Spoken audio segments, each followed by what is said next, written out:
Hello and welcome to this traveling episode of Howdy's Hulya Hangout. Me and Emma are chilling in our hotel room in Finland, in Espoo. We've been in Helsinki. We've been to a water park. What else have we done, love? Moose safari. Moose safari. I went on a moose safari. I saw some mooses. It was really cool. Today we're going to the Natural History Museum, I think. Yeah, we've done quite a bit of stuff, haven't we? Yeah, we have. We've swam in the sea. I went wild swimming. I have zero tolerance for the cold on my nipples. Anyway, that's not what we're here to talk about. We're here to talk about the Wyatt Sicks officially debuting on WWE Raw. We've been waiting for this, an in-ring debut. So much beautiful stuff happening around this, which we will get to right after the fancy intro. See you in a second.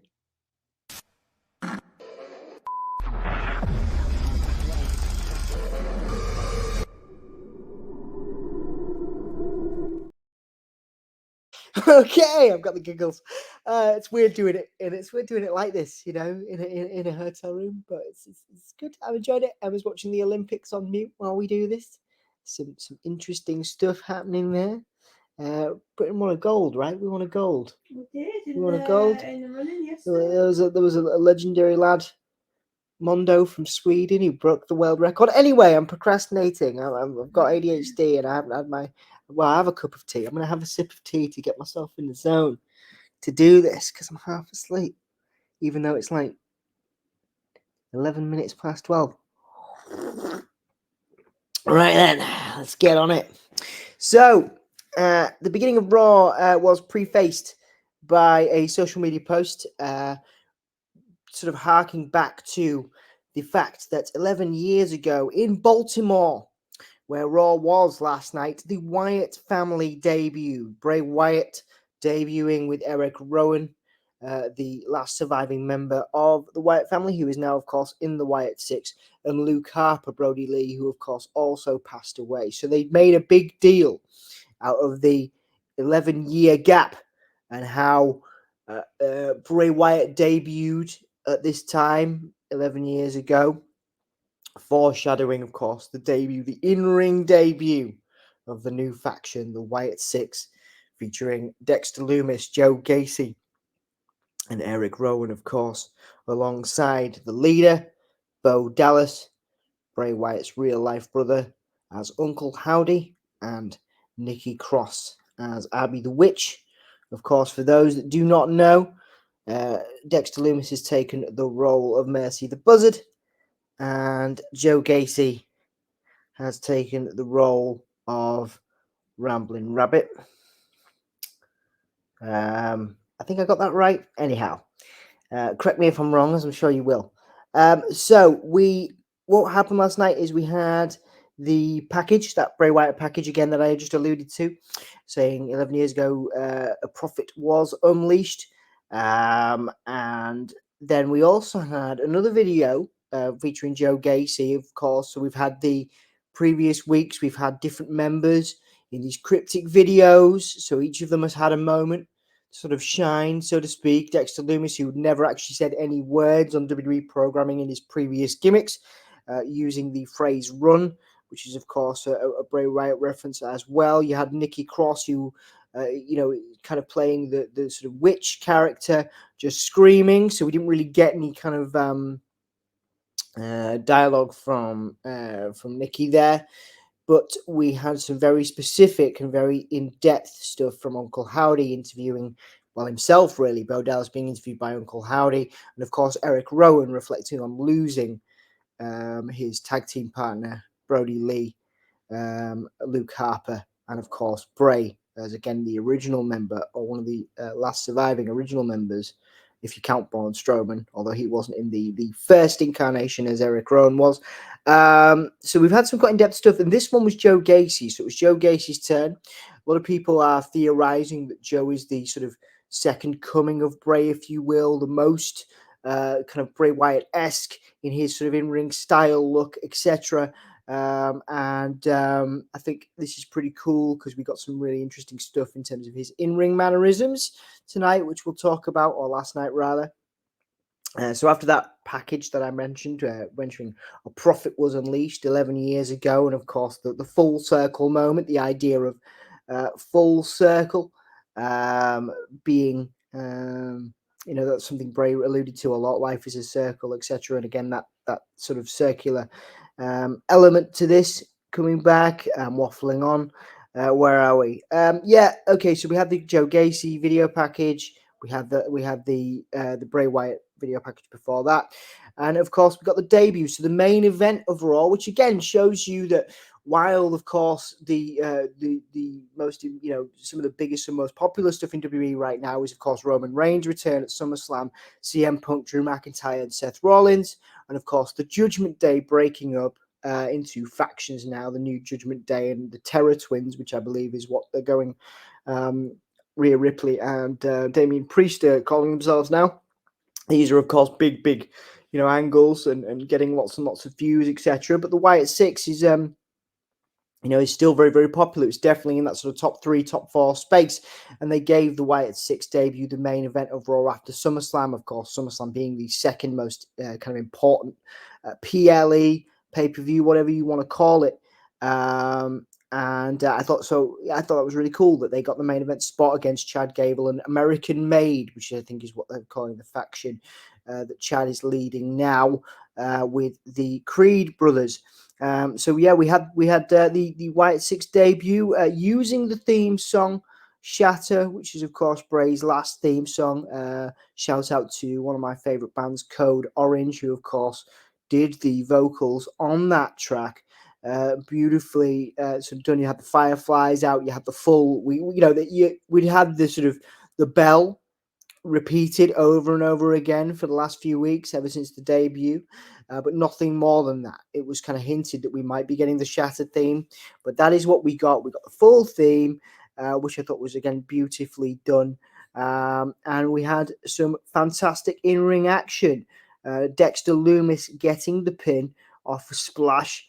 Some cool moments here as well. There's an image here that I've pulled up of Joe Gacy doing the sort of upside down thing that Bray used to do in the corner, slightly variation, kind of much more acrobatic version where he kind of springs into the corner and does that kind of demented look, which I thought was really, really cool.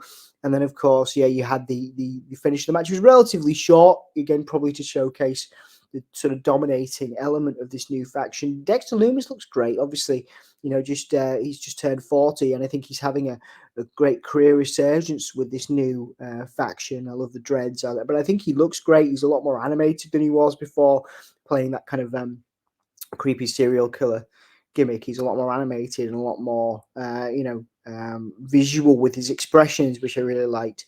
There's a couple of visuals here of the win. When of course the lights go out, Shatter plays again. You have Uncle Howdy joining them in the ring.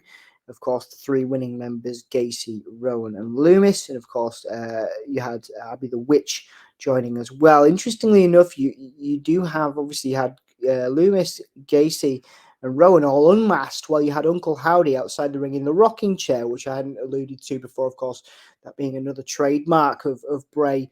The original Bray gimmick, the rocking chair outside the ring. And of course, we had the rocking chair at the entrance. And of course, at the throughout the match, Uncle Howdy was sat in the rocking chair with Nikki Cross, Abby the Witch at his feet. And I thought it was lovely, a lovely callback to Bray. Again, beautiful moment. So he joins them in the ring there. You can see that there's another image here with the lights off. So the lights on.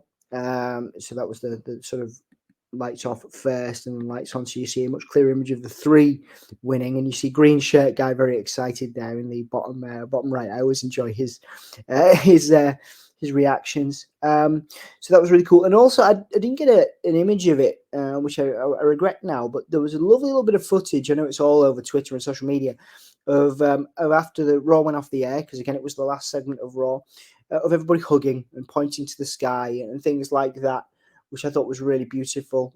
So the Wyatt Sicks all hugging, not necessarily breaking kayfabe, not necessarily breaking gimmick. I think it was nice that they had that emotional connection, everybody hugging, everybody kind of recognizing the importance of this.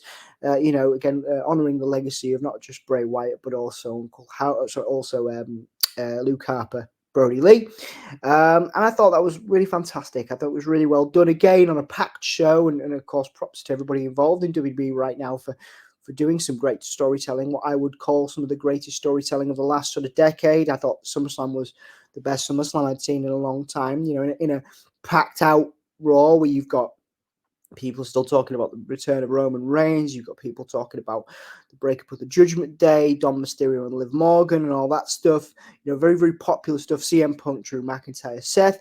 This kind of more alternative gimmick is getting such a prominent space on TV and is still clearly getting, if you go and check out the views on YouTube and across social media, getting a lot of traction, getting very, very popular, feedback. So I think it's fantastic. I was really, really, I can't think of a way to make this better. I'm interested in, I think I touched on it before, I'm interested in why you had Uncle Howdy and Nikki crossing the masks, where you obviously had the other members without the mask this time, at least when they got in the ring. I wonder if there's something there.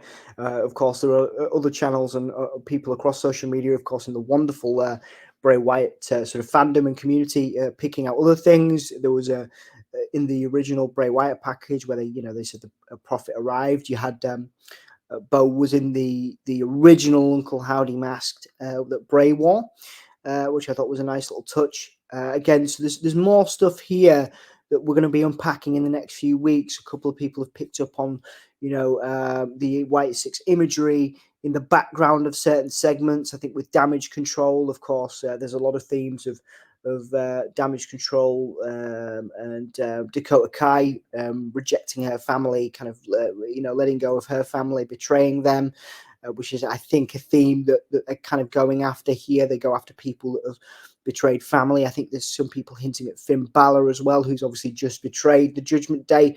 So there's a lot of future stuff that can be played into here, and a lot of really interesting, intricate bits that we are yet to uncover. Which again, it means longevity for this series, which is fantastic, because it's always nice to pop on here for a few minutes and talk about what happened. Of course, there are other channels that I know you guys can check out, so I really, really appreciate you being here.